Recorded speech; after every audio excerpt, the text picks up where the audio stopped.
기도하도록 하겠습니다. 오늘은 우리 주님이 가르쳐 주신 기도 함께 살펴보겠는데요. 우리 누가복음 11장 같이 보겠습니다. 누가복음 11장 우리 1절로 4절까지.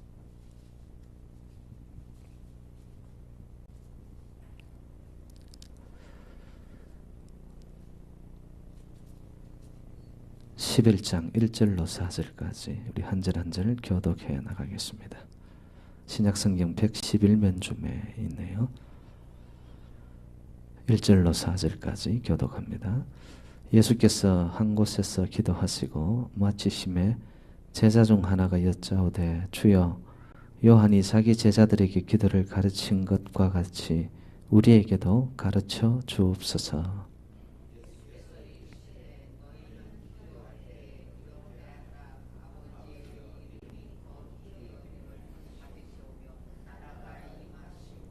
우리에게 날마다 일용할 양식을 주시옵고 우리가 우리에게 죄 지은 모든 사람을 용서하오니 우리 죄도 사하여 주시옵고 우리를 시험에 들게 하지 마옵소서 하라. 아멘. 반갑습니다. 여러분 3일 동안 승리하셨죠? 예수님을 직접 따랐던 제자들에게 있어서도 참 예수님의 삶을 보면서 담고 싶었던 것이 바로 그 기도의 삶이었습니다. 그와 같이 이 시대를 살아가는 저와 여러분들 그리스도인들도 어떤 동일한 과제가 있다면 어떻게 기도해야 될까? 그 기도가 왜 중요하냐 하면은요, 그 E.M. 바운즈라는 목사님이면서 영성학자인 그가 쓴 기도의 능력이라는 책에 보면은 기도하는 법을 아는 자는 모든 것이 언제나 가능해진다 이런 말을 했더라고요. 그럼 때때로 우리 인생이 안 될 것 같고 막힌 것 같고 답답하고 막 이렇게 짓눌려져 있는 것 같고 어찌할 바 모르는 것 같은 내 마음에 어떤 먹구름이 꽉 깨어져 있지 않습니까? 그런 순간에도 정말 기도하는 법을 알고 있는 자는 어느 상황, 어떠한 조건 속에서도 이게 가능해지는 거예요. 길이 보이는 거예요. 그리고 안 되는 일이 없을 것처럼 마음에 확신으로 믿음이 오는 거예요.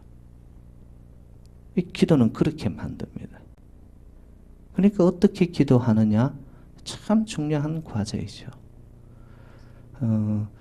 여러분 뭐 예수님의 생애를 한마디로 표현해라 이러면은 기도가 삶이었습니다. 여러분 예수님은 이 기도를 어쩌다 인생의 어려움이 찾아왔을 때 한 것이 아니에요. 습관을 쫓아서, 이거는 저의 말이 아니고요. 누가복음 22장 39절에 나타납니다. 습관을 따라 감람산에 오르시매.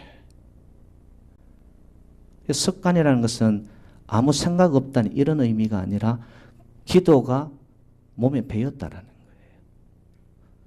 우리가 생활 속에서 보면은 어려움이 왔을 때, 생각지 않은 일이 터졌을 때, 여러분 나도 모르게 입에서 뭘 외칩니까? 주여, 그러죠? 여러분 일어나면서도 아침에 제일 먼저 외치는 말이 뭐예요? 아이고 그러세요. 주여 그러세요. 이 기도가 삶이 된 자는 주여를 외치는 거예요. 그것처럼 예수님에게는 이 기도의 삶이 바로 그렇게 붙어 있었던 거예요. 이 기도가 삶이었다라는 것이죠. 그 어느 목사님이 목회를 하면서 이 새벽 기도 때문에 힘들어가지고 아유, 한국 교회는 왜 어느 목사님이 새벽 기도를 만들어가지고 이렇게 목회를 힘들게 하냐. 근데 여러분, 새벽 기도의 원조는 누구세요? 예수님이세요. 예. 새벽 오히려 미명에 어디로 오르십니까? 산에 오르사. 이 산이라는 것이 참 중요한 의미입니다. 산은 높은 곳입니다. 산은 구별된 곳입니다. 왜 우리가 기도하는 때 성전에 와서 기도하는 것이 훨씬 더 힘이 있고 더 좋은가? 성산에 오르는 것이기 때문에. 세상 어디 곳에서 삶의 현장 속에 기도도 할 수 있습니다. 그런데 예수님께서 새벽 오히려 미명에 산에 오르사, 높은 곳에, 거룩한 곳에, 땅에서 떨어진 곳에 오르시사 하늘과 가까워진 곳에 이르러 기도하시는 거예요. 굉장히 의미가 있죠. 그래서 이 시대 속에서 성산은 바로 저는 교회라고 생각합니다. 때때로 우리가 기도원도 가고, 그죠? 뭐 산기도도 가고 하지만은 일상생활 속에서 우리가 오르는 산이 있다면 거룩한 산 주의 제단에 올라 우리가 올리는 이 기도는 하나님이 들으시는 거예요. 그래서 예수님은 새벽부터 일어나셔서 기도하시는 거예요. 그럼 예수님의 하루가 그냥 널널한 하루를 사셨고 일찍 일어나시는 습관이 있었기 때문에 그랬을까요? 아닙니다. 예수님의 공생의 3년 동안에는 하루의 삶이 쫓기듯이 지친 삶을 사셔요. 얼마나 인생에 지치셨으면 배에 오르셔서 고물에, 여러분 그 파도가 치는 배 안에서도 예수님은 주무실 정도로 하루의 삶이 기진맥진. 왜? 병자들이 찾아오지요. 무리가 찾아오지요. 그리고 가르쳐야 되죠. 설교하셔야 되죠. 수많은 인파들 속에서 그들이 원하는 것을 다 주면은 예수님의 삶은 소진되는 겁니다. 하루의 삶이 그렇게 지쳤음에도 불구하고 새벽 오히려 미명에 새벽 기도의 원조세요, 여러분. 우리 한국 분들이 신앙생활도 보면은 이 한다면 하는 이 열혈 정신이 많잖아요. 그래서 여러분 월드컵 일어났을 때 그냥 4강에 오를 정도로 이 대한민국 전체가 그냥 그 열기에 붙잡히는 거예요. 한번 열받았다 하면 못 말리는 민족이 이 대한민국이거든요. 그래서 기도에도 보면은 여러분 철야 기도를 하는 민족이 또 대한민국밖에 없어요. 근데 철야 기도의 또 원조가 누구십니까? 예수 그리스도십니다. 여러분 잘 아시다시피 오병이어의 기적을 예수님께서 베푸십니다. 어린 소년의 오병이어 보리떡 5개와 물고기 2마리를 가지고 남정네들만 5,000명. 그럼 그 수가 최소한 한 2만 명은 되었을 거죠. 떼어주고 떼어주는데 그들이 먹고도 12강조리가 남은 놀라운 기적을 베푼 거예요. 사람들 눈이 뻥 띄어진 거예요. 저 사람이 우리를 해방시킬 자다. 그래가 무리들이 예수님을 따르기 시작하는 거예요. 그런데 그때 예수님은 어떻게 하시느냐. 무리가 그를 애워삼을 보시고 호련히 사라지십니다. 어디로 사라지셨느냐. 산으로 떠오릅니다. 누가복음 22장 44절 예수님께서 힘쓰고 애써 더욱 기도하시러 어디로 오르시냐? 산으로 오르십니다. 그리고는 그날 저녁에 어떻게 하냐? 따로 산에 올라가시니라 저물매 거기 혼자 계시더니. 날이 저물고 혼자 거기 계신 거예요. 뭐 하시면서? 기도하시면서. 밤을 보내는 거예요. 혼자서.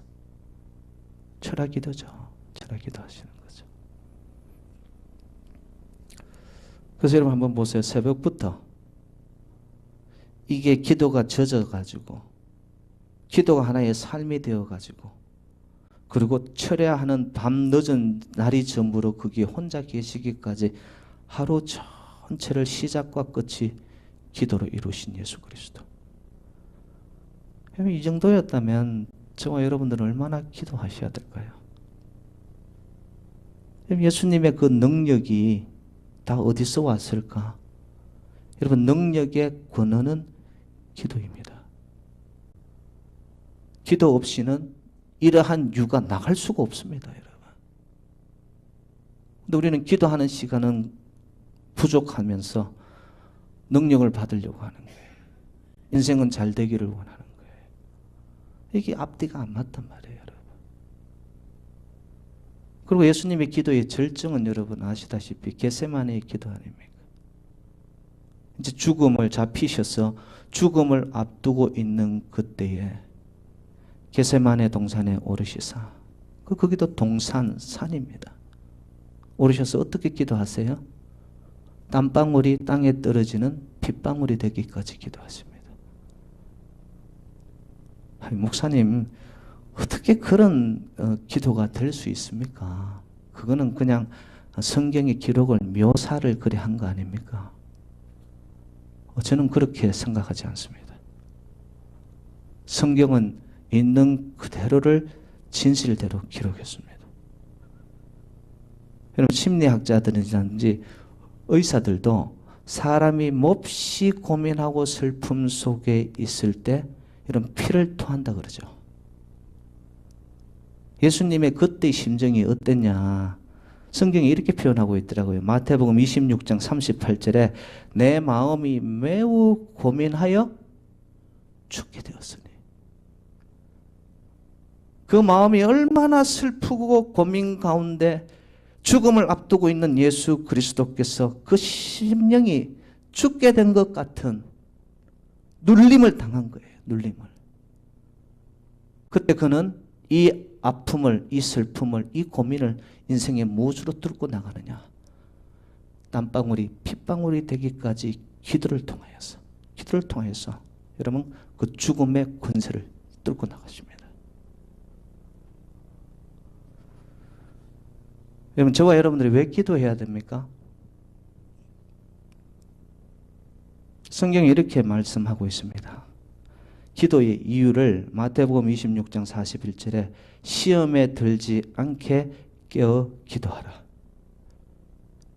기도해야 되는 이유, 깨어 있어야 하는 이유를 봤더니만 시험에 안 들게. 이 말은 다른 말로 표현하면 사악한 영이 나를 결박하고 나를 붙잡고 나를 잠식해 버리지 않게 하기 위해서. 여러분, 죄의 세력이 나에게 들어오고 사탄의 세력이 나를 들어오고 내 생각을 붙잡아 버리고 내 마음의 생각들을 이렇게 주장하여 가는 것이 하나님의 영이 아니라 어두운 영이 나를 붙잡아 가게 되어지면 여러분, 우리는 급작적으로 넘어집니다. 순간이에요, 순간. 시험에 들지 않기 위해 깨어 기도하라. 마음은 원이로되 육신이 어떻게 해요? 약하도다. 여러분, 마음과 몸이 따로 논다 이 말이에요. 내 마음 생각은 안 그런데 육신이 나를 장악하여 육신이 나를 유혹하여 그때 육신을 다스리고 내 영을 다스리고 혼을 다스릴 수 있는 유일한 길이 뭐더라? 기도하라는 거예요. 기도하라는 거예요. 그러면 사악한 영이 나에게 들어오더라도 기도의 힘으로 물리칠 수 있다는 거죠. 깨어 기도하는 자에게는 어둠의 영이 나에게 한 길로 왔다가도 7길로 쫓아나가는 그런 능력이 생긴단 말이에요.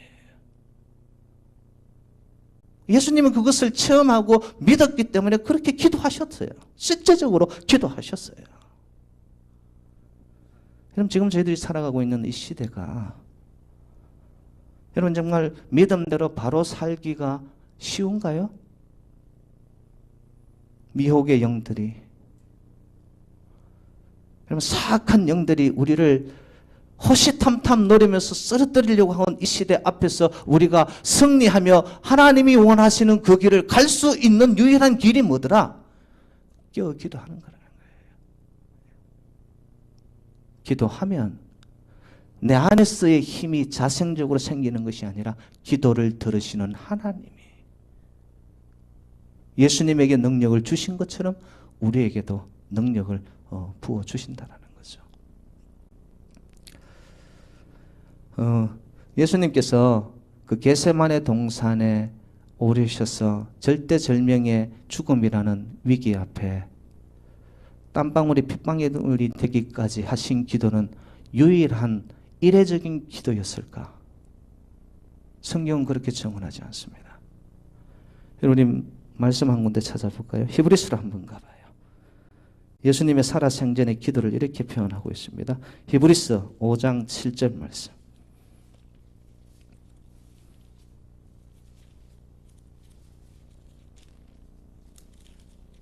히브리서 5장 7절. 신약 356면쯤에 있습니다. 히브리서 5장 7절 말씀. 7절 356면입니다. 7절 다 같이 시작. 그는 육체에 계실 때에 자기를 죽음에서 능히 구원하실 이에게 심한 통곡과 눈물로 간구와 소원을 올려고 그의 경건하심으로 말미암아 들으심을 얻었느니라. 들으심은 응답이죠. 근데 예수님의 기도가 봤더니만 심한 통곡과 눈물로 간구와 소원을. 영어 성경에는 말입니다. 우리 한국의 번역은 이것이 이례적인 것처럼 단수로 나와 있지만 영어 성경을 보니까 제가 일부러 찾아봤어요. 이렇게 표현되어 있습니다. He offered up. 올렸다는 거예요. 뭐를? Prayers and petitions. 기도와 청원을 하나님 앞에 올렸다는 거예요. 근데 봤더니만 복수로 나와 있어요. 근데 기도와 청원, 간구가 봤더니만 무엇과 동반했느냐? With loud cries and tears. 하나님 앞에 큰 통곡과 함께 눈물로서 기도를 한 거예요. 이례적인 기도가 아니었어요. 죽음이라는 앞에서 내가 어찌할 바 두려운 마음이 생겨서 예수님이 땀방울이 핏방울이 된 이례적 기도가 아니라 예수님의 기도 자체가 보니까 with loud cries and tears. 누구에게? To the one. 하나님께. 그 하나님을 받더니만 who could save from death. 죽음으로부터 우리를 구원하실 수 있는 하나님에게 예수님은 심한 통곡과 눈물로서 끊임없는 기도를 올렸다는 거예요.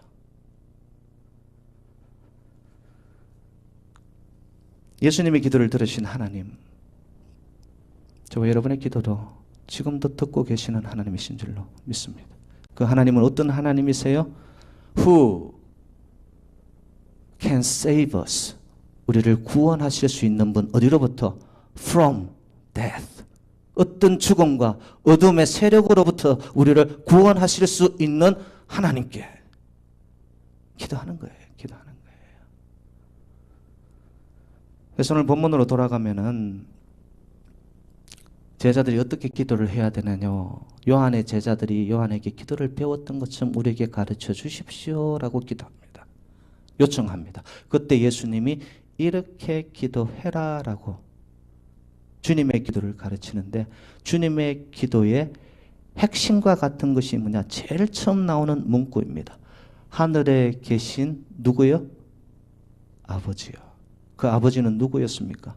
예수님께서 그렇게 통곡과 눈물로 기도를 하였는데 구원해 주시는 하나님이다.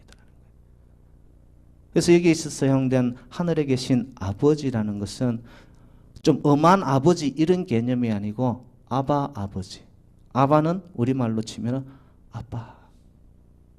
굉장히 친밀한 관계 속에서 부끄러움도 눈치도 체면도 볼 것 없는 나를 다 이해하시고 안아주시고 나를 품어주실 그 아버지, 아빠 앞에 엎드리는 거예요, 여러분.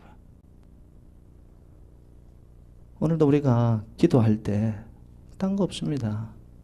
아바 아버지, 내 마음 깊은 곳에서 나의 모든 것을 알고 계시는 그 하나님. 그래서 그 하나님 앞에 내 영혼의 깊은 곳에서 그냥 아빠, 아바 아버지 아시지요? 나의 기도 들으시지요? 나의 보시지요? 나의 눈물. 그러면서 그냥 아버지 앞으로 나아가는 거예요. 근데 그 아버지는 뭐니까 하늘에 계신 하나님, 전지전능하신 하나님, 이 우주를 창조하신 하나님, 나의 삶 속에서도 개입하셔서 하나님의 계획과 주권 따라서 섭리 가운데 나를 인도하여 가시는 그 하나님, 하늘에 계신 내 아버지. 그리고 이어지는 기도가 뭡니까? 나라의 임하옵시며. 여러분, 우리의 기도가 정말 하나님이 들으시는 기도가 될 때 내 안에 임하는 것이 뭐냐 하면은 하나님의 나라가 임해야 돼요. 내 어떤 욕망과 내가 바라는 이 땅의 성공을 이루어가는 기도가 되는 것이 아니라 정말 깊어지는 기도, 하나님이 들으시는 기도가 될 때 내 안에 이루어지는 것이 봤더니만 하나님의 나라가 이루어지기 시작하는 거예요. 하나님의 나라는 특징이 뭐죠? 하나님이 다스린다는 말이에요. 하나님이 나를 다스린다는 거예요. 여러분, 정말 여러분들이 하나님 앞에 깊어지는 기도, 정말 통곡과 눈물로 하나님 앞에 나를 비워내는 기도를 드리게 되면 하나님이 오셔서 주의 영이 나를 다스리기 시작합니다. 그때 임하는 것이 하나님의 나라가 나에게 임해요. 하나님의 나라는 평화의 나라, 평안이 찾아오고요. 나의 삶이 자유로워지기 시작해요. 그리고 진정한 생명이 나에게 들어오면서 생명 누림이 생겨나기 시작합니다. 그러니까 당연히 염려로 했던 것들이, 내 마음을 묶고 있었던 것들이, 이 땅에 수없이 복잡하였던 내 마음들이 다 거기로부터 떨어져 나서 하늘로 올라가기 시작하는 거예요. 기도 드리고 나면 여러분, 그런 평안과 그런 생명 누림과 그런 자유가 오늘 이 저녁에도 임하시기를 주님 이름으로 축원드립니다. 기도의 응답이죠. 그래서 함께 드리는 우리의 기도가, 여러분, 아바 아버지, 아빠, 제가 여기 왔어요. 아버지, 저 좀 붙잡아 주세요. 주님의 그 능한 손으로, 아버지, 저 힘들고 괴로워요. 좀 안아주세요. 깊은 영적인 교제와 대화. 그래야 할 때 여러분, 이 땅의 모든 근심, 걱정, 두려움, 수치, 불안으로부터 내가 떨어져 나와 하나님의 나라가 여러분의 심령에 이루어지는 오늘의 기도, 오늘의 예배가 되시기를 주님의 이름으로 축원드립니다. 우리 함께 찬양 드리면서